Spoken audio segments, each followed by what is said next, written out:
Good day, viewer. You're welcome to chemistry class. We'll be looking at the topic that says states of matter. In our elementary science in primary school, we have heard of matter, where we were taught that matter is anything that has mass and occupies space. So, it's still the same definition. Matter is anything around us.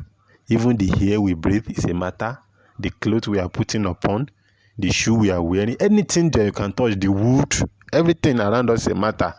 And we're made to realize that matter can exist in three states. It can be solid, liquid, and gas. Solid, like the shoe we are wearing, the cup with which that we are using to drink water, is a solid. The liquid is water, for example, and some other substances that are in liquid form like that. Then the gas, the air around us, and so on like that. So matter is made up of very tiny particles such as atoms, molecules, and ions. And these particles, they are in constant motion. They have space in between them, and there are also attractive and repulsive forces between these particles. There is force of attraction bonding them together. Then there is also force of repulsion, making them to be far apart from each other, and they have spaces in between them. That is, these particles that make up the matter, regardless of which type of matter it is. Now let's take this state of matter one after the other. The first one is the solid state. The particles that are in a solid are very closely packed. They are very closely packed. They are joined together closely and are firmly held together by strong forces of attraction. That is why the particles of a solid do not move around, but they vibrate and rotate about their fixed positions. They vibrate and rotate about their fixed position. As a result of that, because they are held together like that, the solids have definite shapes and volumes and are difficult to compress. That is, you cannot easily press them together. They are difficult to compress. What about the liquid? The particles in a liquid, they are a bit further apart from each other, more than in the case of solid. There is movement of the particles, but restricted within the liquid itself. They have more kinetic energy, that is the particles, and are no longer held in fixed position. They can vibrate, rotate, and translate, that is, move from one place to another, although they are still under the influence of coercive forces, that is the force of attraction holding the liquid particles together, and their movements are restricted within the liquid medium. A liquid, therefore, is also hard to compress and has a fixed volume but no definite shape. Instead, it assumes the shape of the container in which it is placed. Liquid has no definite shape. It is the container that you put it that form the shape of the liquid. If you put liquid inside a cylindrical container, it will assume a cylindrical shape. If you put it inside a conical container, it will assume a conical shape. That is what they are telling us in that place. And they are difficult to compress because the particles are still held together, and they are still held together by coercive forces. They are still under the influence of coercive forces. They can only move within the liquid itself. What about the gaseous state? In a gas, the particles have much more kinetic energy than in liquid. The kinetic energy, that is the energy of motion, is more in gases than in liquid, and that of liquid is more than that of solid, because the particles are moving constantly at a very high speed in all direction within the gas. In all direction. The coercive forces, that is the force of attraction between the gas particles, are negligible. That is, in fact, it's as if it's not even existing, because it's as if no force is holding them together. The particles are just moving up and down in a gas. They are only restricted by the wall of the container where you put the gas. That is the only thing that can stop the movement of the gaseous particles. So a gas has no definite shape at all, no definite shape, because the particles are not stable in a plate. They are moving up and down, and you can easily compress it because they are no longer being held by any force of attraction. So a gas has no fixed volume. It only takes the volume of the container. If you put a gas inside the 500 centimeter cube container, the volume of the gas is 500 centimeter cube. The same quantity of gas, if you transfer it into a 25,000 centimeter cube container, the volume has changed to 25,000 centimeter cube. So that is what they are telling us in that place. Now let's look at the change of state of matter from solid to liquid, liquid to gas, vice versa, like that, and something like that. That's what we want to talk about now. A given substance can exist as a solid, liquid, or gas. Change of state is brought about by a change in temperature, whether heating or cooling. When a substance is heated, the kinetic energy of its particle increases. That is, the particle gains more kinetic energy when you heat a substance. And if you cool it, if you reduce the temperature, the kinetic energy reduces. So from the diagram that you can see on the screen there, a change of state from solid to liquid is called melting, and that one takes place by heating, while the opposite of it takes place by cooling it. That is called freezing, from liquid to solid. Then also from liquid to gas, that is what is called boiling or evaporation.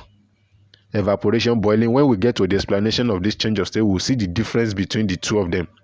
Then if it is the other way, from gas to liquid, that is by cooling it, which is called condensation. Then the change of state from solid to gas is called sublimation, while the change of state from gas to solid is called deposition. This deposition can also be regarded as sublimation. So sublimation is a two-way step. From gas to solid, from solid to gas. But in order to distinguish it and make it clearer, that's why deposition is used for gas to solid. So please take note of that. And if you look at that diagram, you will see the way the particles are being packed together in solid. Then compare with that of liquid, which are a bit far apart from each other, and compare with gas, where they are very scanty from one another. So please take note of that. Now let's take a look at this change of states one by one. Melting. Melting is a change of state from solid to liquid brought about by heating the solid. It occurs at a particular temperature called the melting point of the solid. So if there are impurities in a particular solid, a solid melts faster, because the presence of impurity will lower it means the presence of impurity lowers the melting point. It melts faster than if it is pure, because the impurity will also help in breaking the force of attraction between them. So that is that about melting. Let's move to the next one, sublimation. Sublimation is this change of states from solid to gas without passing through the liquid state at all, directly from solid to gas. A typical example of a substance that undergoes that is ammonium chloride. So ammonium chloride undergoes sublimation. It turns directly from solid to gas, and from gas back to solid. So this change of state is called sublimation. Even the reverse is called sublimation, from gas back to solid. So that gas back to solid is also known as deposition. Let's move to evaporation. When a liquid substance is heated, the particles gain more kinetic energy. Such particles with high kinetic energy with high kinetic energy that is enough to break the attractive force, that is the force holding these liquid particles together, will escape into the air, into the space above, as a gas, which is also known as vapor.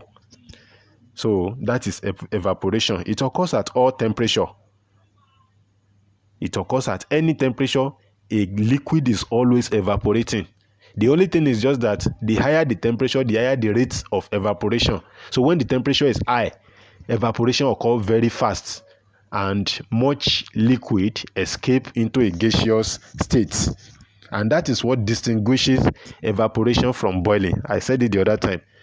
Boiling occurs at a particular temperature, while evaporation occurs at all temperature.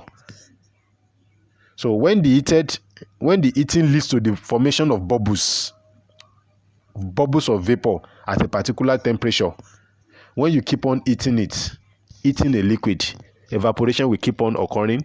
As the temperature is increasing, the evaporation become faster and faster and higher. But a stage will be reached whereby bubbles will begin to form. These bubbles, as the bubbles are forming, you can call that one boiling. And that one occurs at a particular temperature, which is known as the boiling point of the liquid. So both boiling and evaporation are changes of state from liquid to gas. But one occur at all temperature, that is evaporation, while one occur at a particular temperature, which is known as the boiling point, and that is boiling. What of freezing? Freezing is a change of state from liquid to solid, and that one involves cooling. It takes place at a particular temperature called the freezing point of the liquid. The freezing point and melting point of a substance are always the same. Taking water, for example, the freezing point of water is 0 degrees centigrade. That's also the same thing as the melting point of water. So, what of condensation? Condensation is a process whereby a vapor loses some of its kinetic energy to a colder body or object and changes into the liquid state. This is what happens when you bring out, for example, if you take out a glass, an empty glass, or even if it contains something from the fridge, from a refrigerator, by the time you bring it out on a table, you will see droplets of water surrounding the cold glass. Why? Because the air around, which is at a higher temperature, once the air, the water vapor in the air, once it touches the surface of the glass, which is very cold, it condenses. So the condensation is also a cooling process. It condenses, that is, it turns from gaseous water to liquid water, which is seen as droplets on the surface of such a cold object. So that is that about the changes of state. There is an assignment for the student here. It says that in a tabular form, showing trend where necessary, compare and contrast the properties of solid, liquid, and gases. The properties have been discussed earlier, but some of them follow a particular trend and it should be in a tabular form. So that is that about the changes of states and states of matter.